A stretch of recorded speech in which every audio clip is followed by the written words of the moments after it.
members of faculty. Professor Conway teaches historic preservation, has been teaching historic preservation at LPU for how many years? 10 years.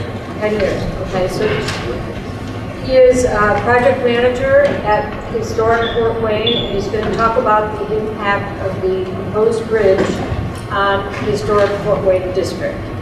So welcome. Thank you very much. The light is not coming on. Press the button. Sure. You gotta hold it down. I'm ready to just have to move down front. We can hear you just fine, guys. You got it. Here I go. Thank you very much, Karen. For those of you that saw last Thursday's business section in the Detroit Free Press, you would have seen U.S. Representative Peters pushes hearing for Bridge Plaza. So the Bridge Plaza project is still going on, not without controversies.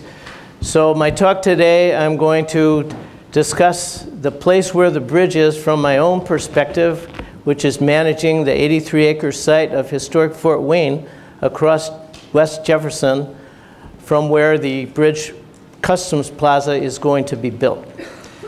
So I'm going to went to meetings with the bridge project planners for 4 years, but I wanted to see first a show of hands of how many of you have been to historic Fort Wayne in Southwest Detroit. So I got a few people here. So I'm going to give you a bit of background on the fort and its history and our preservation project, since that's what I teach here, and then talk about the beginnings of the bridge project, the reason for it, and the progress that's been made in planning it, and why things happened, and why things are where they're going to be. So there'll be questions at the end, of course. So I'm glad I got a mobile microphone so I can kind of wander around. This is the logo of historic Fort Wayne. It has the red outline of the fortification, and then we're on the Detroit River, on the narrowest spot and most strategic spot on the Detroit River.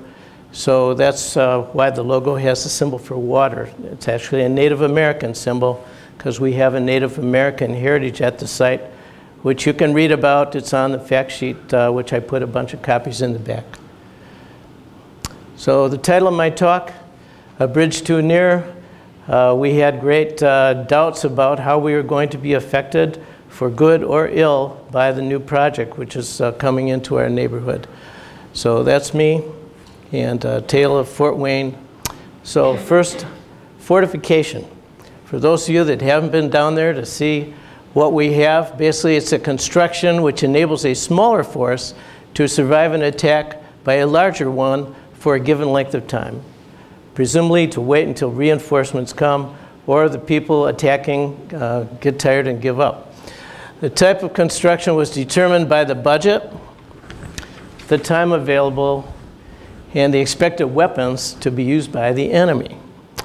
We still have a fort, the last fort in Detroit, built in the 1840s to block the British. And I just realized one of the reasons there was a rebellion in Canada in 1837. The fort was built in response to that happened across the battles, that happened across the river from us. And also the President of the United States in 1841, when the fort was started. Anyone know who that might have been? Well, election of 1840 was William Henry Harrison, who was actually on our site in 1815 before the fort was built. You can read about that on the fact sheet. But he died after a month in office, the first president to die in office. He had pneumonia from standing too long, making his inauguration speech in the cold rain. And taking over for William Henry Harrison was John Tyler. Both Harrison and Tyler were ardent slaveholders owning plantations down in Virginia, growing up there. And they were very worried about the British, not only because there was a rebellion in Canada, but because the British had freed their slaves in the 1830s. And they wanted basically to defend the United States, the eastern seaboard, the northern frontier, against any kind of slave rebellion that could be fomented by the British. So Tyler hated the British. He had fought in the War of 1812, and he was very nervous that his way of life was going to be destroyed by the British, who were ardent abolitionists as well as the Northerners who hated slavery themselves. So that's one of the reasons why Fort Wayne was built where it is. Okay, here's a master of fortification. A lot of the architecture and design of the fort came from the design theories that were developed by this gentleman, who was the chief fortification designer and attacker under Louis XIV, Sebastian Lopressor de Vauban, died in 1707, 6 years after Detroit was founded, by the way. And he wrote textbooks on how to design and build forts. And at West Point in the 19th century, they were still using the principles developed by Marshal Vauban. And a lot of the students that wanted to take engineering, they had to learn French to read his own textbooks, even in the 19th century. So here's a little bit of, you're in design, you like plans. Here's some of the details. The fort had its own specific details of design. So a lot of these words taken right out of the French, right out of Vauban's textbook, bastion, raveline or demi-lune, glacis, meaning a slippery slope on the outside, based on glace, the French word for ice. So Fort Wayne was designed by a graduate engineer from West Point based on these principles. Here's some more of the vocabulary and terminology. Again, a lot of them taken right out of the French and still used by fans and students of fort design today when they visit different forts. So anyway, going back in time to 1749, when this map was produced in Paris, part of Monsieur Belline's atlas. So up here is Le Fort, the first fort of Detroit. They called it, Le Fort up there. And the little farms that were starting to be built by the French settlers along the side of the Detroit River. But let's see if I can get my laser. Yeah, you see these 4 little bumps up along the river. Those are Indian burial mounds. They called them sand mounds, écor du sable, which is cut off by my slide. But those were 4 ancient burial mounds, one of which still exists on the grounds of Fort Wayne. And so this was kind of the narrowest spot on the Detroit River. And there was a village, again, that's been cut off, the village of Potawatomi that was right next door, part of the 4 Indian villages that were encouraged to be settled around the fort at Detroit by the French under Cadillac and his successors. So on this, the lower right, you can see the actual plan of the fort, part of it. These 4 little narrow lanes that were about 20 feet wide. And so it was a tight little settlement, very compact for defensive purposes. They were worried about the British coming up the river and taking on the fort. So again, they had the bastions in the corner, and it was built as well as they could out in the wilderness of North America with the principles of fortification design. Okay, moving on to fort number 2. When the British took over after the French and Indian War, 1760, this is the town and the former fort down here, and they said, the French have they've designed a terrible fort, we can't defend it, we need a better spot. So at the outcome of the American Revolution, a new British commandant there, Colonel Lernoux, he designed a new fort up on the hill behind the town, which would be a little more secure, and was built according to Vauban's, more of Vauban's principles were used by the British. Okay, and then along comes the War of 1812. We still had the old fort that was designed by the British next to the new territorial capital of Michigan, the town of Detroit, which it burned down in 1805, but they started rebuilding it with Judge Woodward's plan in the new territory of Michigan. And so we see over here is the sand hill at Spring Wells.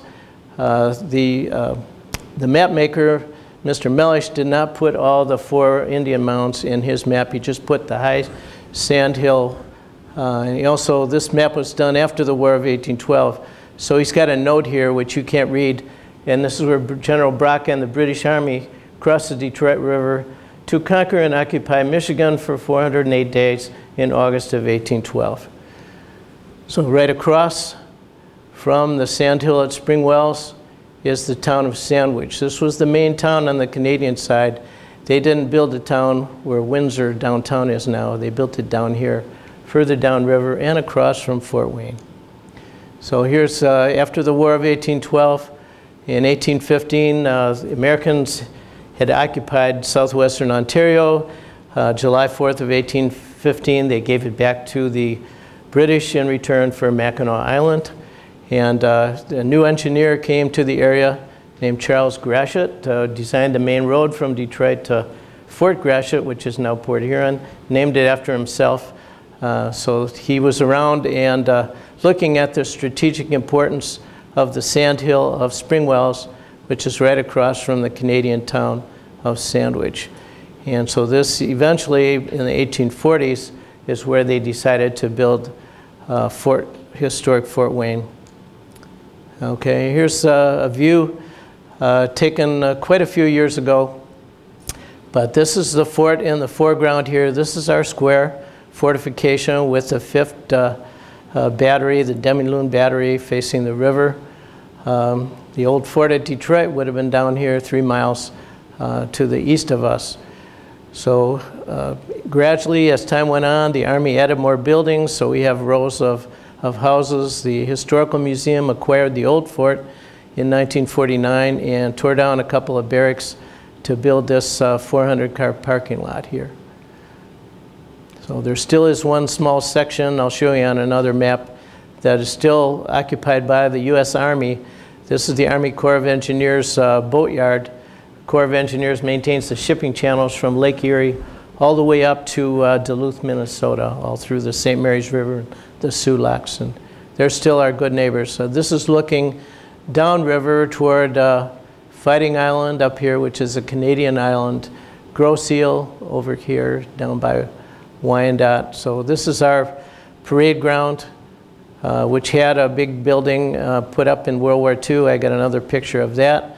We have our World War II warehouses. 3 of the 7 that were originally there are remaining. And here in the foreground is the old fortification, still maintained as kind of a museum operation. Here's a more close-in shot of the Barracks Building. Barracks was started in 1848. Took them 3 years to build the Barracks Building, one of the finest examples of military classic architecture remaining in the Midwest, if not in the country. We are now in the process of renovating the exterior of the building. My office is right here in this officer's home over here. There's another shot of the Barracks Building. Barracks was designed to house 500 soldiers. Okay, they finished it in 1851. The engineer said, it's done, send in the soldiers. And the Secretary of War said, soldiers, it's in between wars. We don't have any soldiers.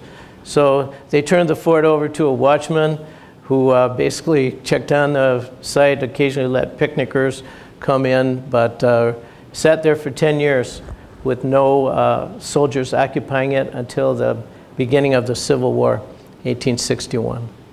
So in the distance you can see this is the Rouge Plant over in Dearborn, to give you an idea of how close we are. This one you've seen. Okay, the Civil War. This is the 1st Michigan Infantry called into service. Michigan volunteers flocked to join the U.S. Army to keep the country together as volunteer soldiers. First there was a 90-day enlistment, and then when the war didn't end, then they had 3-year enlistments after that. So this is actually the tunnel going through the fortifications with the Civil War soldiers. The original design of the fort had wood timbers facing the earthworks. And by the Civil War, those were starting to get pretty rotten because they didn't have good pressure treatment like we have today. Okay, here's the Demi-Lune battery. This little structure, whoops. This little structure tucked into the earthworks is the powder magazine. So designed in case the 2 tons of powder in there blew up, that the blast would mainly go up and not wipe out the rest of the fort. Okay, another shot of the Civil War, 1st Michigan Infantry Regiment of some 1,100 men. The big field along the river was where they would drill, because most of the maneuvering for battles at that time was lining up the soldiers, confronting the lineup of enemy soldiers, and then shooting at each other and see who had more soldiers that would win the battle, charge eventually. So these were Michigan volunteers. During the Civil War, we had 8 regiments like this go through Fort Wayne. The death rate for the 8 regiments of 14,000 men was 18%. 9% died of battle wounds, 9% died of disease. A terrible, so 18% of those guys never came back to Michigan alive. So this is Officers Row, designed early years of the Civil War. None of these buildings exist any longer. Lots of buildings have come and gone. The fort was not just soldiers and men. There were sergeants whose wives a certain amount of women could follow the regiment wherever it went, either wives or camp followers. And the Army also had a budget to hire laundresses. So these women, many of them were paid to wash the soldiers' clothing. And Army regulations said they would get paid X number of dollars a month and be treated as part of the baggage train that followed the regiment wherever it went down to the battle. Behind them is the Detroit River and the Canadian shore. Okay, other buildings at the fort from the Civil War and slightly after era, when the fort became kind of a garrison, infantry garrison post. This was quarters for married sergeants and their families. And behind them are quarters, smaller quarters that the laundresses used. And I don't know if you can see, there's little things moving around that these are chickens running around. The picture is not that sharp. This is Officers Row, built around 1879, 1880. And most of these houses have been remodeled several times and still exist. The one on the right, that's my office right there, but it was bricked up in the 1930s by the WPA. So we're actually taking this picture from the 3rd floor balcony of the Barracks Building. Photographer. So the fort expanded, more buildings were built. The big brick building on the right is the hospital building, which no longer exists, was deteriorated and was torn down by a grant from the Army Corps of Engineers back in 2007. So another shot at the back of the barracks, Officers Row, trophy cannons that were still around after the Civil War. None of those exist. They were all melted down for scrap drives in World War I or World War II. And the fort was a popular spot with Detroiters. On good weather Sundays in the summer, the Fort Wayne and Elmwood streetcar line went right out from downtown to our gate, and families could come out and they could picnic on the parade ground and watch the soldiers drill. And of course, Fort had a band. They would be entertained by the music and watch the ships going back and forth on the Detroit River. So more barracks built in the 1890s and 1900. 2 of these torn down, 2 still remain. Okay. Anybody know what HABS stands for? No, you haven't taken my preservation class. Yes, Dean? Absolutely. Historic American Building Survey was the first real recognition of important historical buildings around the country. This was a New Deal program that mainly paid out-of-work architects, photographers, historians, and draftspeople to record America's historic buildings. So in 1934, a whole team came to Fort Wayne and they did 14 drawings. These were not drawn on computer. These were drawn with pen and ink. The originals are in the National Archives today. So they are also available at the Library of Congress website. You can see all 14 drawings. They're online. So this was the plan of the old fort. It showed 3 other buildings that were originally designed to be built that never did get built inside the old fort. Okay, here's some more of the HABs, as we call the Historic American Building Survey drawings, meticulous detailing of the design of the 1851 Barracks Building, including the wonderful classical detailing of the dormers that look like little Greek temples with lots of detailing. Even the mutton section of the wood sash was detailed by the team of architects that went through the building in 1934. Here's another shot, a section through the 4-story barracks building, and showing the arrangement of the interior passages and the unique, it had kind of a unique structure where there was actually an iron rod suspended from this truss that held up the 3rd floor. So moving on out of the 1930s to the 1940s, we of course had World War II. And the fort expanded tremendously, and the Army gave it the role of an ordnance depot in charge of trucks and spare parts. The colonel in charge of the fort also controlled the state fairgrounds, which became the Palmer Woods Ordnance Depot, the Port of Detroit, the huge Lynch Road parking lot. So hundreds of thousands of Army and Allied vehicles came under the control of the fort. These huge warehouses housed millions of tons of spare parts that were constantly coming and going, being shipped out all over the world by the 5,000 staff people of Fort Wayne. Now, most of the staff people were civilians. Most of them were women that worked. The men were away, most of them fighting the war. And so women were called on to take these jobs of shipping spare parts, driving the trucks to the trains that they were put on, driving whole convoys of trucks from Detroit down to the eastern seaboard. So the fort was a huge operation that helped save the country in its own way, providing these motor vehicles that were critical to move troops, ammunition, food, fuel, etc. So we have not been recognized as the importance that we had during World War II. Okay, here's another shot of taken shortly after World War II. This is the huge building with railroad sidings coming in the back, Building 9. And inside the old fort, the Army built these sheds here, and they also built sheds inside the indentations of the fortifications. So those were torn down when the old fort was restored in the 1970s. Okay, a couple of restoration projects, 3 of them.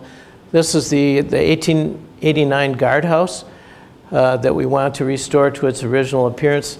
The guardhouse, lots of people call it the jail, but the main function of the building was to house the daily guards that were the fort's security and fire department.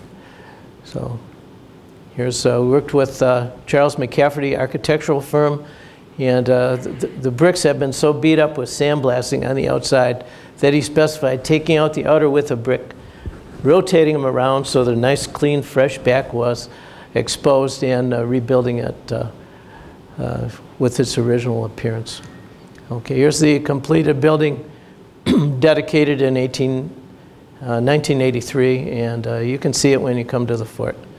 Okay, another, we've shown you a little bit of Officers Row. Here's an 1880 shot of, looks like the colonel's family was coming out to get in their carriage.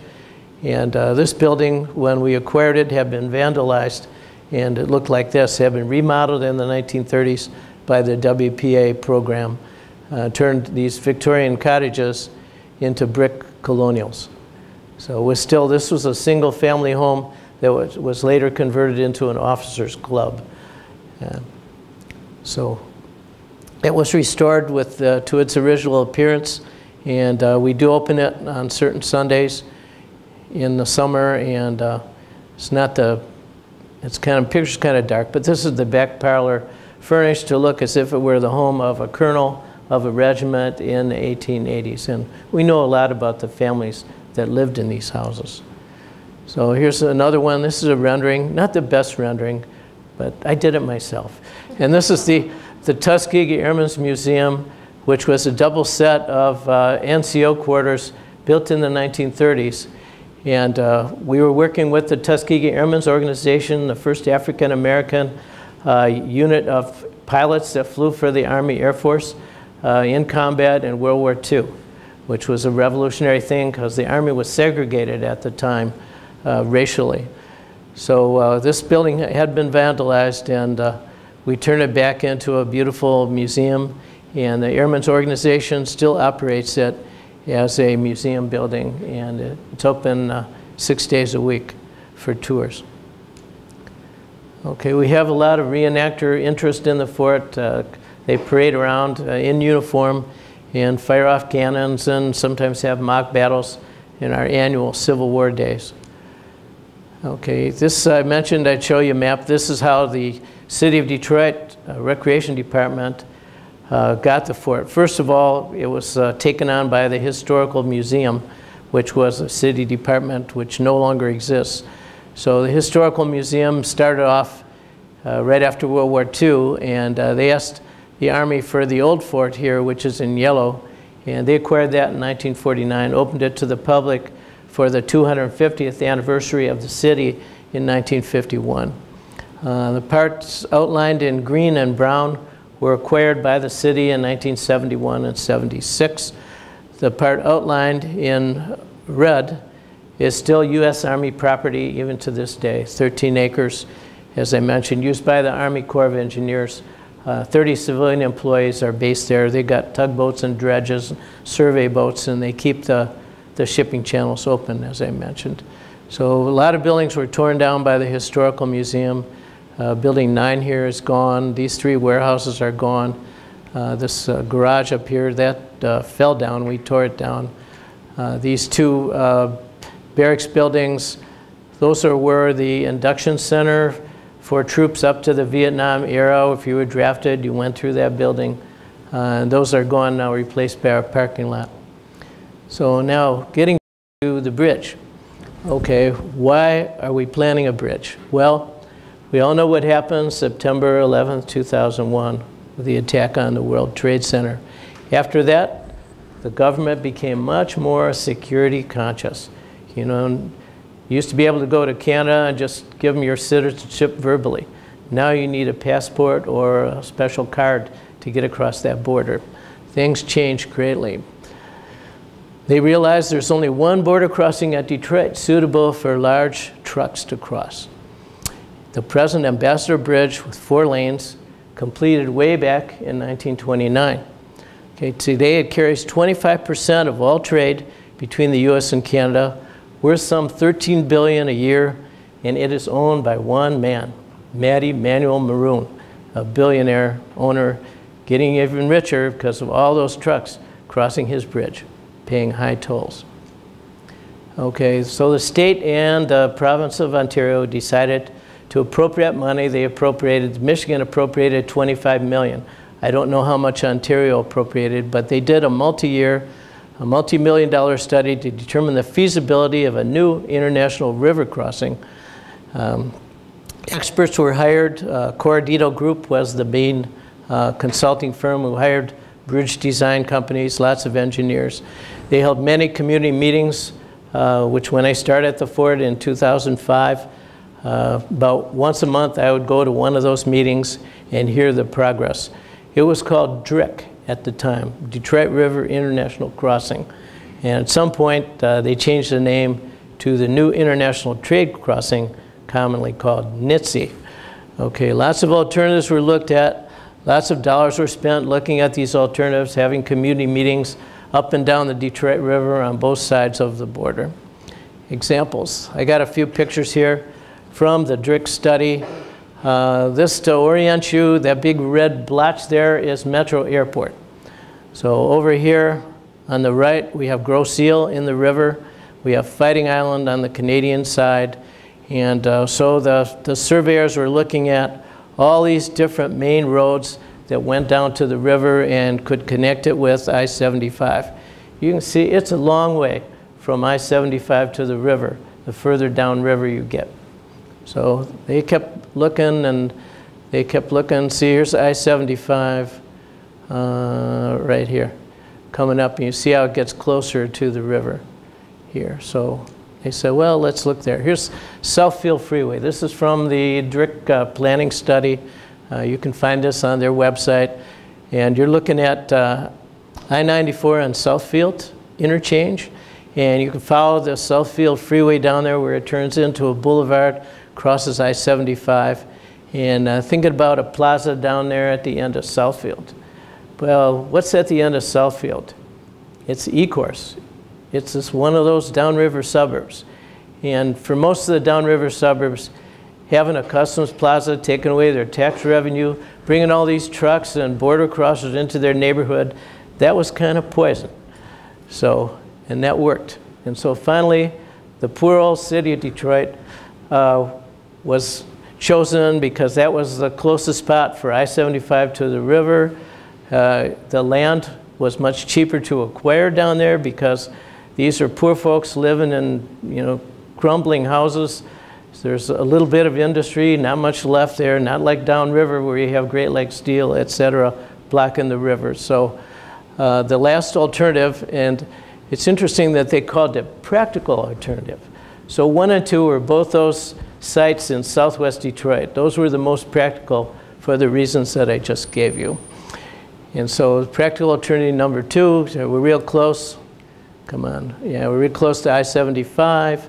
And land was cheap, and they couldn't go across Fort Wayne, so they decided to move the crossing down near the mouth of the Rouge River, which you see, if I could get this, yeah, right here is the mouth of the Rouge River. So that would be the best place to cross with practical alternative number 2. So here's, as I mentioned, I went to lots of meetings. There's a typical agenda at Southwestern High School, and lots of community people at these meetings. I don't know if they came, some of them came because they were interested in the project, some of them came for the pizza and pop. So, but here's a picture taken by the state planning people. This is under the Michigan Department of Transportation. And here they climbed up to the top of the cement silo, which is a couple of properties down, and you're looking at our parade ground, and you're looking at our World War II warehouses. In the front is was the old cooling water channel for the Delray power plant, which is now a boat launch and a fishing dock. And you can see one of the towers for the international power grid connection, first of its kind in the world. So, and then in the background there is Officers Row and our restored commander's house. And you see a lot of little white things on our big field. Well, those are soccer goals. We have that field licensed out to several soccer leagues. They play spring and fall, and Detroit PAL organization cuts the grass spring, summer, and fall. They don't use it in the summer, so we do. And they move all the soccer goals away. So here's another rendering done by the DRIC planning organization. So we have, to kind of orient you, Fort Wayne, come on. Well, Fort Wayne is right there. And so you're kind of looking over I-75 toward the river, and you can see the big ramps taking the traffic from I-75, replacing the Livernois and Dragoon entrance and exit. And that's our main connection to the freeway. So we would lose that. So we kind of squawked that we're losing our main access point. We're getting, 25 or 30,000 people a year coming to visit. We hope for more. So this is the final plan developed by the NHTSA planners. So here's the remains of Livernois and Dragoon. So this is our giant neighbor. We have total fort is 96 acres, Customs and Toll Plaza 160 acres. So we said, we don't want to have all those trucks disturbing our visitors, vibrating our buildings. So we went round and round with the planners and their engineers to try and get an accommodation to keep our fort operating as a historic site.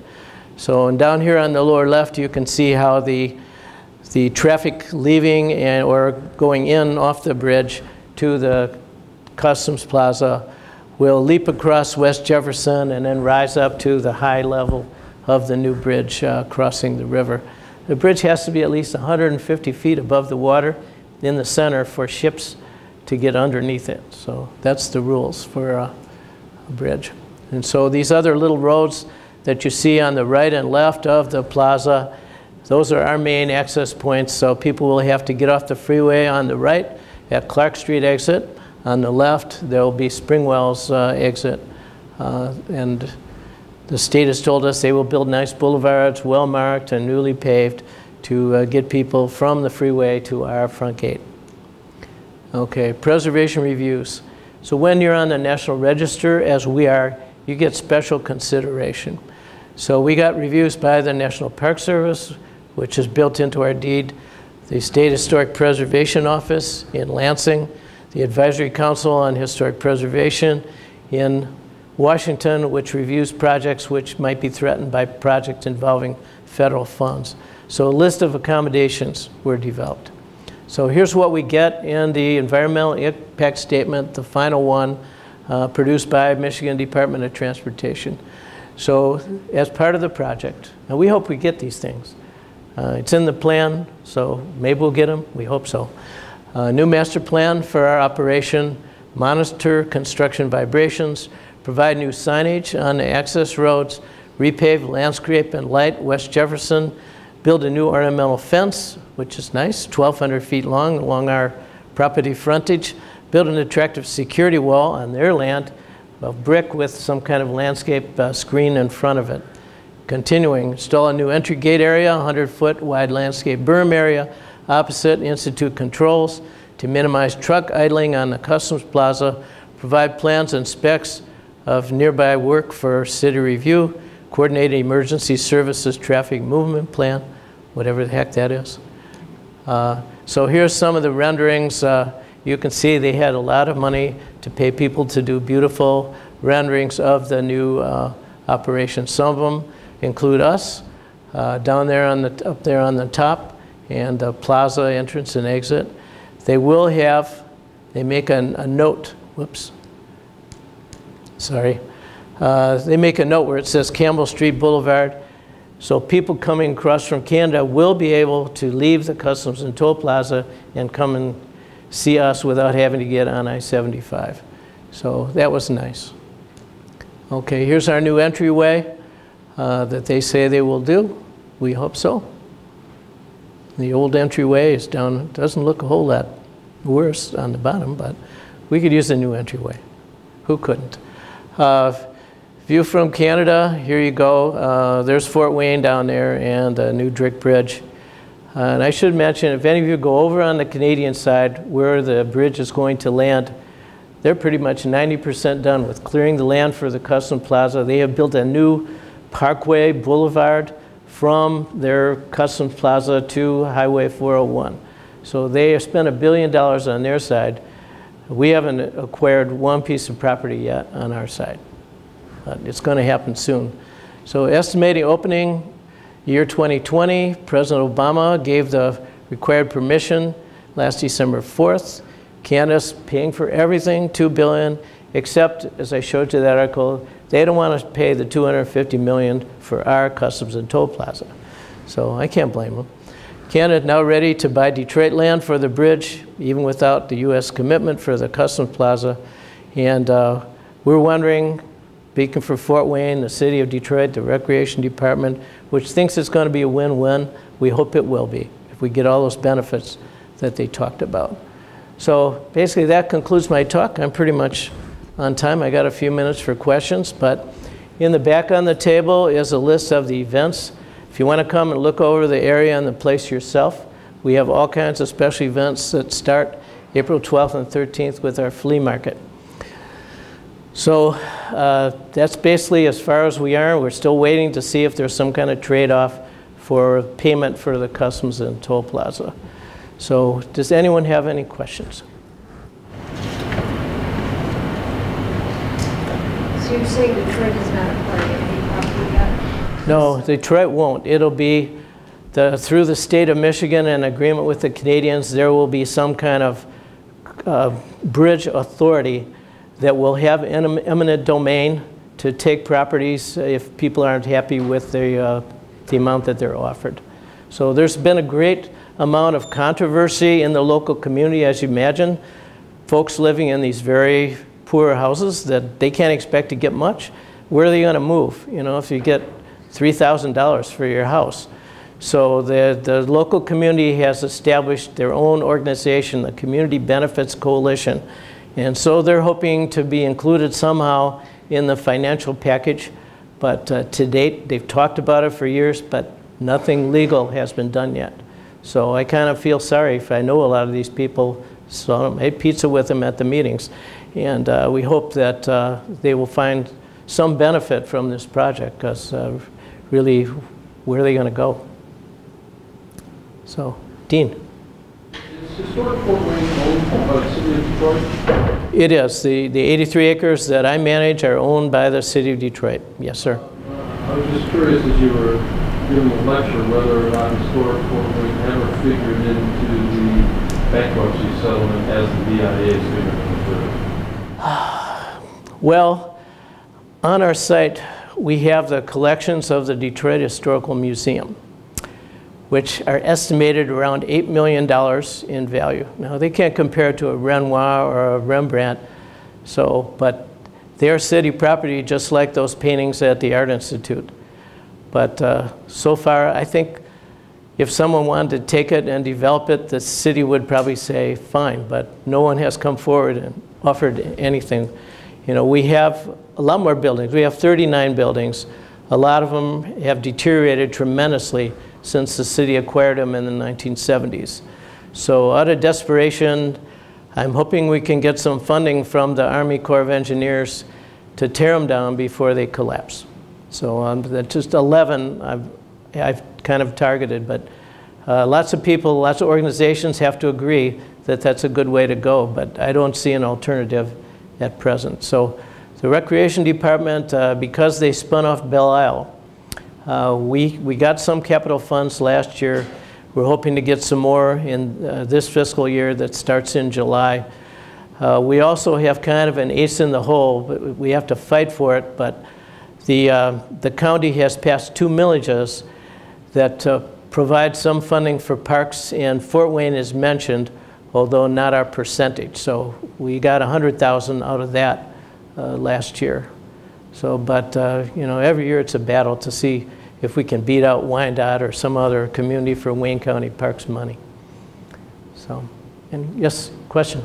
When you were saying that they're using eminent domain to come in and take that part of the community, yes. Are they looking at giving them current land values for that property? And what exact organization is it that's going through defining what the value of that property is? Okay, for eminent domain, there's a whole legal process.